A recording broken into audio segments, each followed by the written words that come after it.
السلام علیکم ورحمۃ اللہ وبرکاتہ۔ ناظرین کرام، اس وقت آپ دیکھ رہے ہیں اقرا ٹی وی پر لائیو Q&A کا پروگرام، اور پروگرام کے تیسرا حصہ جس میں آپ کے لیے لائیو کالوں کا سلسلہ بھی جاری ہے، اور بریک سے پہلے جو سوالات آئے تھے ان کے جوابات کا سلسلہ جاری ہے۔ اگر آپ کے ذہن میں کوئی سوال ہے تو آپ بھی اسٹوڈیو کے نمبر پر فون کر کے معلوم کر سکتے ہیں۔ انشاءاللہ قرآن و سنت کی روشنی میں آپ کے سوالات کے جوابات دیے جائیں گے۔ ایک کالر لائن پر موجود ہے۔ السلام علیکم ورحمۃ اللہ وبرکاتہ۔ وعلیکم السلام ورحمۃ اللہ وبرکاتہ۔ مولانا صاحب، میرا پہلا سوال یہ ہے کہ اگر کوئی کسی کی جان بچانے کی کوشش کرتا ہے اور اپنی طرف سے پوری کوشش کرتا ہے کہ اس کی جان بچ جائے، اور اس کے لیے پوری مطلب مالی ہر لحاظ سے اس کی مدد کرتا ہے، لیکن وہ فوت ہو جاتے ہیں، تو کیا پھر اس کی جان بچانے کا ثواب ملے گا اس شخص کو جو اس کی جان بچاتا ہے؟ ٹھیک ہے، انشاءاللہ یہ تو بتا دیں۔ ایک دوسرا میرا یہ ہے کہ اللہ تعالیٰ کی قربت حاصل کرنے کے لیے کیا ہم نفل پڑھ سکتے ہیں؟ نفل پڑھ کے تو دعا کر سکتے ہیں کہ اے اللہ ہمیں اللہ کے قریب لائے اور اللہ کے کاموں میں لگائے، اس طرح کی۔ ٹھیک ہے، یہ بھی بتا دیں انشاءاللہ۔ السلام علیکم تھینک یو۔ ورحمۃ اللہ، جزاک اللہ۔ ہماری ایک بہن کا سوال یہ تھا، ایک تو انہوں نے بتایا کہ بھئی 50 طواف والا اگر پہلے سے پتہ چلتا تو ابھی وہ عمرے کے لیے جا کر آئی ہیں۔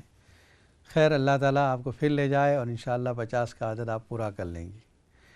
دوسرا آپ نے یہ جو سوال کیا ہے کہ جب کوئی حج کے لیے جاتا ہے یا عمرے کے لیے جاتا ہے تو کہا جاتا ہے بھئی اس کا بلاوا آ گیا۔ دیکھیے، اس میں دو چیزیں ہیں۔ ایک تو وہ جو شروع میں نے سورہ حج کے بارے میں اور حضرت ابراہیم علیہ السلام اور کعبے کے بارے میں جب بتایا کہ جس وقت حضرت ابراہیم علیہ السلام نے ندا دی ہے، اس وقت اللہ تعالیٰ نے تمام لوگوں کو اس کی آواز پہنچائی، حتیٰ کہ عالم ارواح میں روحوں کو آواز پہنچائی، اور جنہوں نے لبیک کہا وہ ضرور حج کے لیے جاتے ہیں، ان کو حاضری ملتی ہے۔ تو یہ تو ہے اللہ کی طرف سے کہ جن کے مقدر میں حج لکھا ہے۔ دوسرا، انسان کی اپنی کوشش بھی ہے، جس کو ہم کہتے ہیں توفیق کا مل جانا۔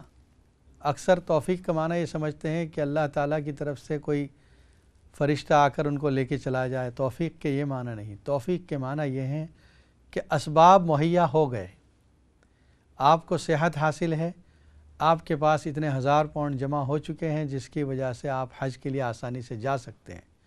اس کا مطلب یہ کہ یہ توفیق ہو گئی۔ اب اگر آپ اس کو کسی دوسرے کام میں خرچ کر دیتے ہیں، کہیں مکان لے لیا، کہیں گاڑی لے لی، کہیں، تو اس کا مطلب یہ ہوا کہ آپ کے پاس توفیق آ گئی تھی، حج کی آپ کو توفیق ہو گئی تھی، لیکن آپ نے اس کو رد کر دی۔ تو پہلی فرصت میں جب مال جمع ہو، اللہ کے گھر جانا یہ مومن کا ایک ضروری کام ہے، فریضہ ہے اس کے ذمہ۔ تو بلاوے کی حقیقت یہ ہے کہ آدمی اپنی طرف سے بھی کوشش کرے، اور جو اللہ کی طرف سے مقدر ہے وہ ہوگا انشاءاللہ، لیکن آدمی کی اپنی کوشش کو اس میں بڑا دخل ہے۔ دوسرا، 40 دن تک دعاؤں کی قبولیت، یہ بھی اسی کا حصہ ہے۔ دیکھیے، حج کے بارے میں ہے کہ جو شخص حج کر کے آتا ہے اس سے دعائیں کرائیے، اس کی دعائیں 40 دن تک قبول ہوتی ہے۔ یہ عمرے کے بارے میں نہیں، حج کے بارے میں یہ فضیلت ہے، اس لیے کہ حج کے بارے میں وہ بھی فضیلت ہے جو شخص حج کرتا ہے، اس میں کوئی نافرمانی نہیں کرتا، کوئی گناہ کا ارتکاب نہیں کرتا، تو اللہ تعالیٰ اس کو ایسا گناہوں سے پاک صاف کر دیتے ہیں جیسے آج ہی ماں کے پیٹ سے پیدا ہوا ہو۔ دوسرا ایک سوال یہ تھا کہ حج کے بعد طواف زیارت میں تاخیر ہو گئی، مغرب کے بعد طواف کیا گیا اور کچھ عرصے کے بعد اس کا دم بھی ادا کر دیا گیا ہے۔ یہ تاخیر اگر کسی عذر کی وجہ سے ہوتی ہے، جیسے عورتوں کو جو ماہواری آتی ہے اس کی وجہ سے عذر ہے کہ وہ ان 3 دنوں میں نہ کر سکیں، 10، 11، 12 میں، تو ان پر کوئی گناہ نہیں، کوئی دم واجب نہیں۔ لیکن اگر تاخیر کی وجہ کوئی کوتاہی ہے، جیسے لیٹ نکلے وہاں سے، یا یہ 3 دنوں میں نہیں کیا اور تیسرے دن میں وہاں سے عصر کے بعد نکلے، یہاں پر مغرب میں آئے، یعنی اپنی وجہ سے کوئی تاخیر ہوئی ہے، تو پھر اس صورت میں دم واجب ہوتا ہے۔ آپ نے چونکہ دم ادا کر دیا ہے تو آپ کا حج کمپلیٹ ہو گیا ہے۔ دوسرا، ہماری ایک بہن کا مسئلہ یہ ہے کہ وہ بیمار ہیں اور دماغ میں کوئی ایسی چیز بنتی ہے، پھر وہ پیٹ میں جاتی ہے، یعنی لا علاج بیماری ہے، ڈاکٹر بھی اس کی بیماری کو سمجھنے سے عاجز ہیں۔ 2 عمل آپ کو بتاتے ہیں ایسی لا علاج بیماریوں کے لیے۔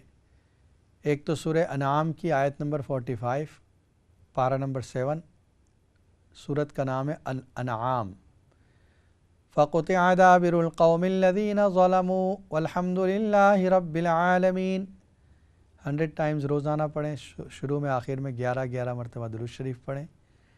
اور جو ہم وتر کی نماز پڑھتے ہیں اس میں ایک عمل کو آپ یہ کر لیں، پہلی رکعت میں اذا جاء نصر اللہ، دوسری رکعت میں تبت یدا، اور تیسری رکعت میں قل هو اللہ احد۔ یہ 3 صورتیں آپ ہر روز وتر کی نماز میں یہی صورتیں پڑھیں اور اس کے بعد دعا بھی کریں، انشاءاللہ آپ کی یہ بیماری ختم ہو جائے گی۔ ہماری بہن کا یہ سوال تھا کہ ایک مکان ہے جس میں رہتی ہوں، کیا اس پر بھی زکوٰۃ ہے؟ تو اس پہ زکوٰۃ نہیں۔ جو آپ رہتی ہیں وہ مکان چاہے جس بھی قیمت کا ہو، اس مکان پر زکوٰۃ نہیں۔ زکوٰۃ تو اس مکان پر ہوتی ہے جو آپ نے بیچنے کے لیے رکھا ہے، یعنی آپ لیتے بیچتے ہیں، کوئی بزنس ہے اور وہ مکان بیچنے کے لیے رکھا ہے تب ہوگی، ورنہ یہ مکان جو آپ ضرورت کے لیے ہے اور آپ رہتی ہیں اس مکان پر زکوٰۃ نہیں۔ پھر ہماری ایک بہن کا عجیب سوال تھا، وہ خود عجیب کہہ رہی تھی لیکن کوئی عجیب نہیں ہے، سوال بہت مناسب ہے۔ سوال یہ تھا کہ گارڈن کے اندر، چاہے آگے کا فرنٹ گارڈن ہو چاہے پیچھے کا گارڈن ہے، اس میں خضر و گھاس نکل آتی ہے، تو کیا اس کو ہم ختم کر سکتے ہیں؟ کیا اس کا کاٹنا کوئی گناہ ہے؟ دیکھیے، گھاس کا کاٹنا کوئی گناہ نہیں ہے، ضرورت سے زائد ہے اس ایریے میں جہاں پر آپ کو نہیں رکھنی ہے گھاس، نکال لیجئے۔ ہاں، قبر کے اوپر جو گھاس آتی ہے اس کے بارے میں کتابوں میں لکھا ہے کہ یہ مکروہ ہے کہ قبر پر سے گھاس اکھاڑی جائے۔ اس کی وجہ یہ ہے کہ وہ اللہ کی تسبیح بیان کرتی ہے، قبر کو اس سے انسیت ہوتی ہے۔ باقی اگر ہم یہ کریں تو پھر ہر چیز جو ہم کھاتے پیتے بھی ہیں، جو ہم ویجیٹیبل کھاتے ہیں، فروٹ کھاتے ہیں، یہ بھی اللہ کی نعمتیں ہیں، اس کو بھی ہم توڑتے ہیں اور کھا لیتے ہیں۔ ٹھیک اسی طرح اگر ضرورت نہ ہو تو گھاس کو آپ اکھاڑ سکتے ہیں، توڑ سکتے ہیں۔ نبی اکرم صلی اللہ علیہ وسلم کی طرف سے قربانی اگر دی جائے بڑا ثواب ہے۔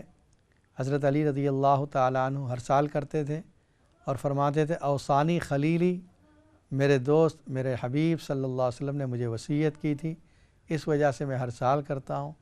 اللہ نے جن کو وسعت دی ہے مالی اعتبار سے، ان کو چاہیے کہ اپنا جو واجب ہے وہ بھی ادا کریں اور نبی صلی اللہ علیہ وسلم کی بھی طرف سے قربانی ادا کریں، اور اس قربانی کا گوشت سیم اپنی قربانی کی طرح خود بھی کھا سکتے ہیں، دوستوں کو دے سکتے ہیں، رشتہ داروں کو دے سکتے ہیں، غریبوں کو دے سکتے ہیں، یعنی سیم اپنی قربانی کے گوشت کی طرح ہے۔ دوسرا ہماری ایک بہن کا سوال تھا کہ ظہر کی نماز 4 رکعت سنت، 4 رکعت فرض، 2 رکعت سنت، اس کے بعد قضائے عمری 4 رکعت پڑھتی ہے، تو کیا قضائے عمری جو فرض ادا کر رہی ہیں، یعنی جو پچھلی عمر میں چھوٹی ہے وہ، اس کے بعد دعا کریں یا ظہر کے بعد دعا کر لیں؟ دیکھیے، عبادات کے بعد دعا ثابت ہے، چاہے آپ دونوں وقت پہ دعا کر لیں، چاہے فرض نماز جب پڑھی جب دعا کر لیں، یا آخر میں جب آپ قضاء عمری سے فارغ ہوئیں تب دعا کریں۔ ہر فرض کے بعد یا ہر عبادت کے بعد آپ دعا کر سکتی ہیں۔ اللہ کو یہ بات بہت پسند ہے کہ بندہ اس کے آگے جھکے اور اس کے بعد دعا بھی مانگے، تو اس لیے ہر نماز کے بعد بھی دعا کر سکتی ہیں، اور اگر آخر میں آپ دعا کریں تب بھی صحیح ہے۔ پھر ہماری ایک بہن کا یہ سوال تھا کہ ان کی والدہ بیمار ہیں اور ایسی بیماری ہے کہ حج کے لیے سفر نہیں کر سکتی۔ دیکھیے، حج بدل کے لیے ایسے آدمیوں کو بھیجا جائے، ایسی عورتوں کو بھیجا جائے جنہوں نے اپنا حج کر لیا ہو، کیونکہ اگر آپ نے ان کو مال دے کر مالدار کر دیا تو اب ان پہ حج فرض ہو گیا، پھر اب یہ ہوگا کہ ان کا اپنا حج ادا ہوگا، والدہ کا حج ادا نہیں ہوگا۔ اس لیے بہتر ہے کہ آپ ایسے لوگ حج کے لیے بھیجیں، حج بدل کے لیے، جنہوں نے اپنا حج ادا کر لیا ہو۔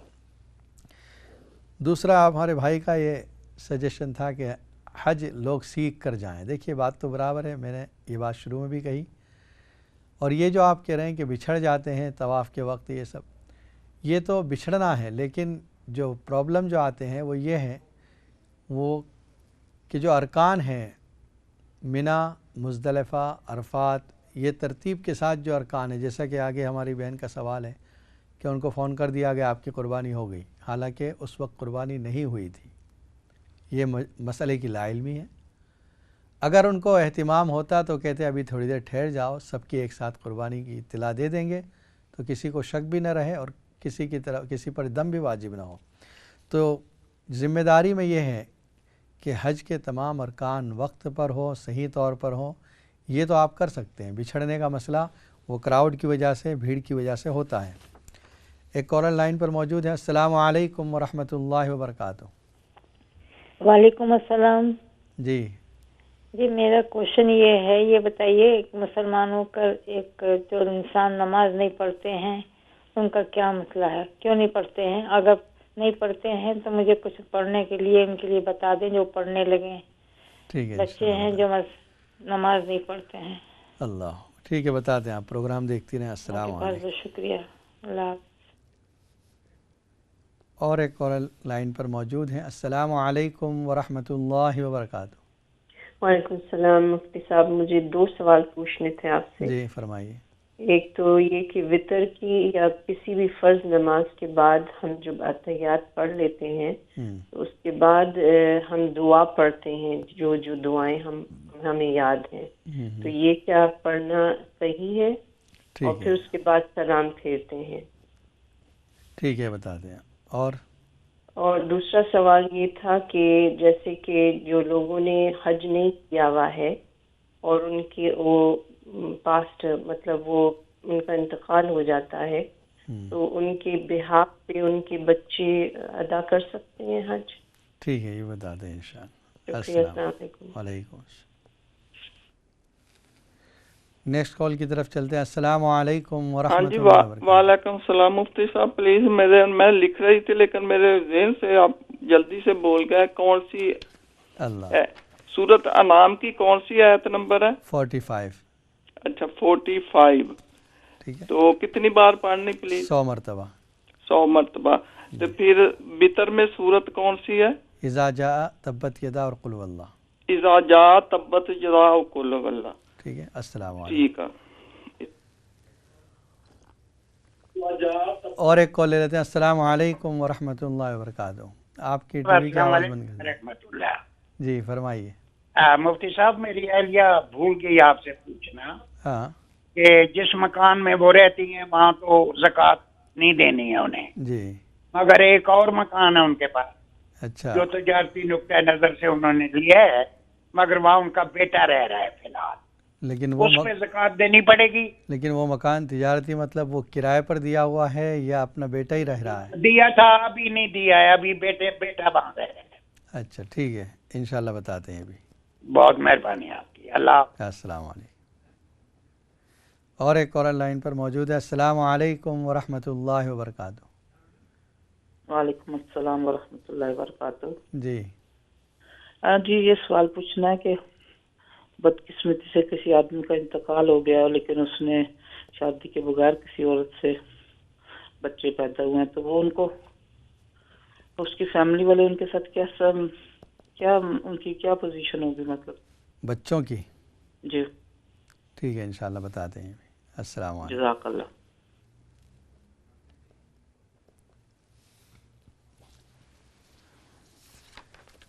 دیکھیے، جو سوالات کے جوابات چل رہے تھے اس میں یہ تھا، صبح میں آپ نے نماز یعنی آج لیٹ اٹھی اور نماز اس وقت ادا کی جب آپ کی نماز کمپلیٹ ہوئی 6:18 ہوئے تھے، اور آج سن رائز ٹائم جو تھا 6:25 تھا آپ کے شہر میں۔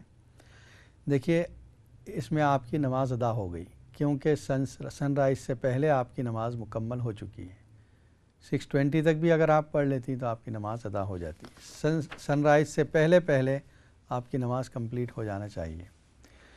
دوسرا ہماری بہن کا سوال تھا کہ زکوٰۃ کئی سالوں کی، یعنی کچھ سالوں کی زکوٰۃ باقی ہے، کچھ سونا بھی ہے، اور وہ چاہ رہی ہیں کہ ضرورت میں خرچ کریں، ان کی بیٹی کی شادی ہے، تو کیا پہلے زکوٰۃ ادا کریں یا پہلے اس سونے کی ضرورت پوری کر لیں بعد میں زکوٰۃ ادا کریں؟ دیکھیے جتنا جلدی آپ زکوٰۃ ادا کریں گی اللہ تعالیٰ آپ کے مال میں برکت دے گا، یہ جو زکوٰۃ ہے غریبوں کا حق ہے۔ حدیث میں آتا ہے کہ فرمایا نبی اکرم صلی اللہ علیہ وسلم نے، جس مال میں زکوٰۃ کا مال مل جاتا ہے وہ مال دوسرے مال کو ہلاک کر دیتا ہے۔ تو وہ جو آپ کو کسی نے بتایا ہے وہ صحیح ہے کہ زکوٰۃ نہ دینے کی وجہ سے جو غریب کا حق شامل ہے آپ کے مال میں وہ دوسرے مال کو خراب کرتا ہے۔ اس کی مثال سمجھیں، اگر آپ کے پاس 20 تولہ سونا ہے، اب اس پر آدھا تولہ زکوٰۃ لازم ہوئی ہے، آپ نے 4 سال تک زکوٰۃ ادا نہیں کی، یہ 2 تولہ غریب کا حق ہے۔ 18 آپ کا ہے لیکن 2 تولہ یہ غریب کا حق ہے۔ اب اگر آپ زکوٰۃ نہیں دیتی تو یہ 2 تولہ جو غریب کا حق ہے آپ کے 18 تولے کو بھی آہستہ آہستہ ختم کر دے گا، ہلاک کر دے گا۔ تو میری رائے یہ ہے کہ آپ اس مال سے پہلے زکوٰۃ ادا کر دیں اور باقی اللہ سے مانگیں، انشاءاللہ اللہ تعالیٰ آپ کی ضرورت کو پوری فرمائے گا۔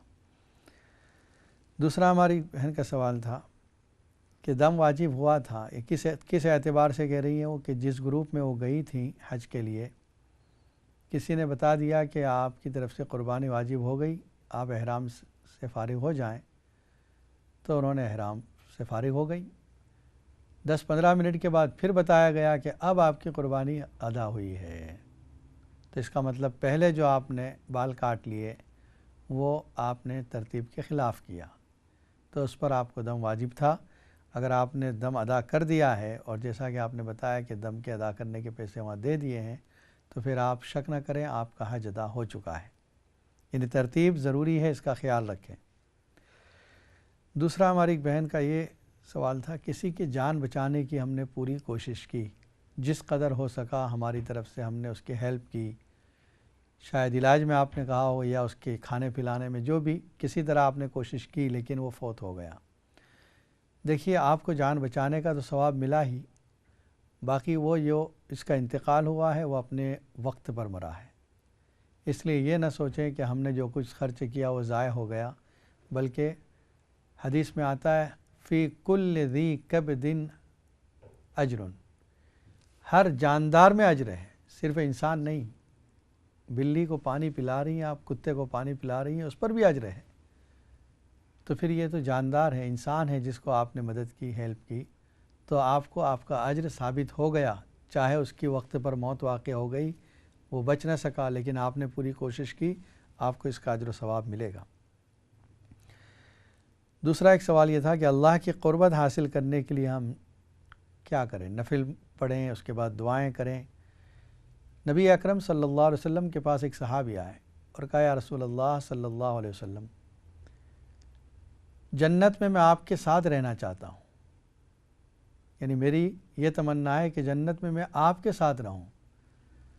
آپ نے فرمایا دیکھ کیا مانگ رہا ہے تو؟ کہا بس مجھے یہ چاہیے کہ آپ کے ساتھ رہوں۔ آپ نے فرمایا ٹھیک ہے، اعنی بکثرت السجود، تو میری مدد کر کثرت سجود سے، زیادہ نوافل، زیادہ سجدے، یہ اللہ کو زیادہ پسند ہے، تم اللہ سے قریب ہو جاؤ گے اور پھر جنت میں میرے ساتھ رہو گے۔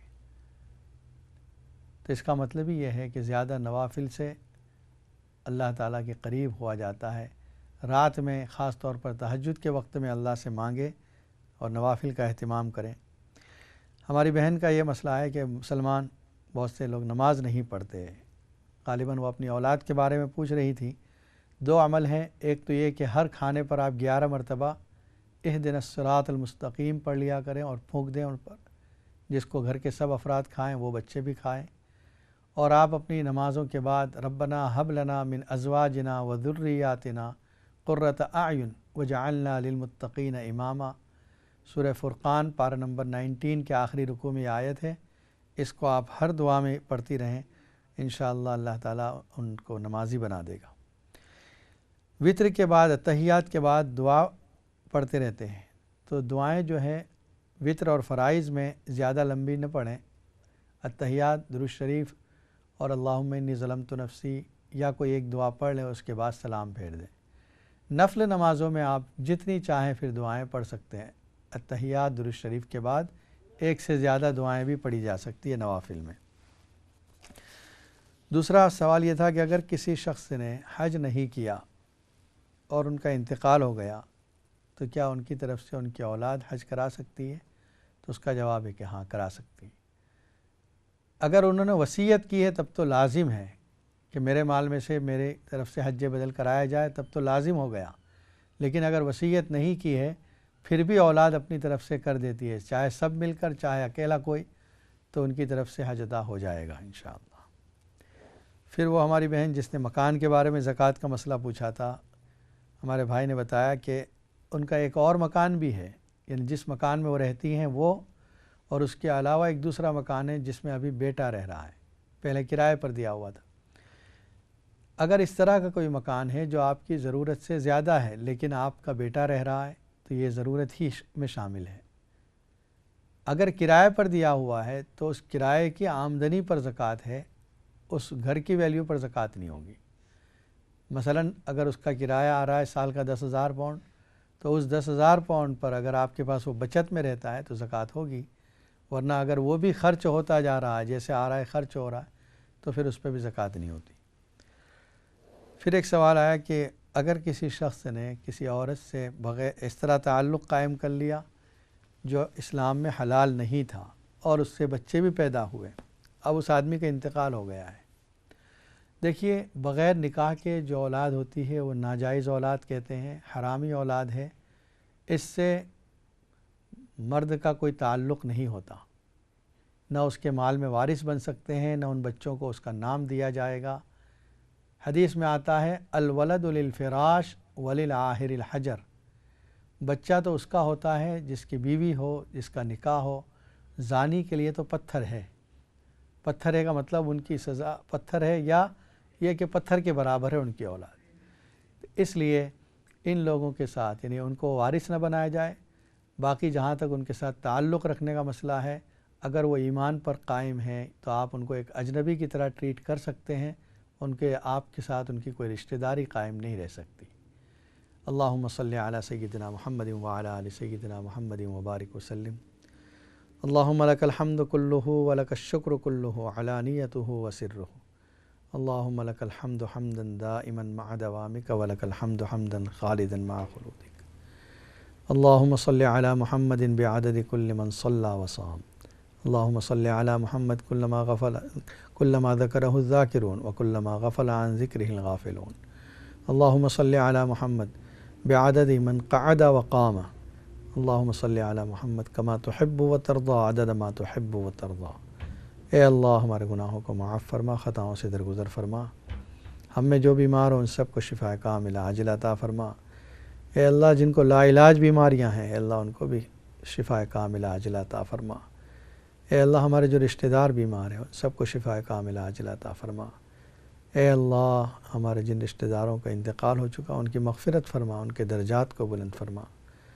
اے اللہ ہم سب کو نبی اکرم صلی اللہ علیہ وسلم کی سنتوں کے مطابق زندگی گزارنے کی توفیق عطا فرما۔ ہم میں جو پریشان حال ہے ان کی پریشانیوں کو دور فرما، جو مقروض ہیں ان کی قرض کی ادائیگی آسان فرما۔ اے اللہ جو بے نکاح ہیں ان کے نکاح آسان فرما، جو بے اولاد ان کو اولاد صالح نصیب فرما، جن کی اولاد نافرمان ہے، بے نمازی ہے، ان کی اولاد کو فرما بردار اور نمازی بنا دے۔ گھروں میں اتحاد، اتفاق و محبتیں عطا فرما۔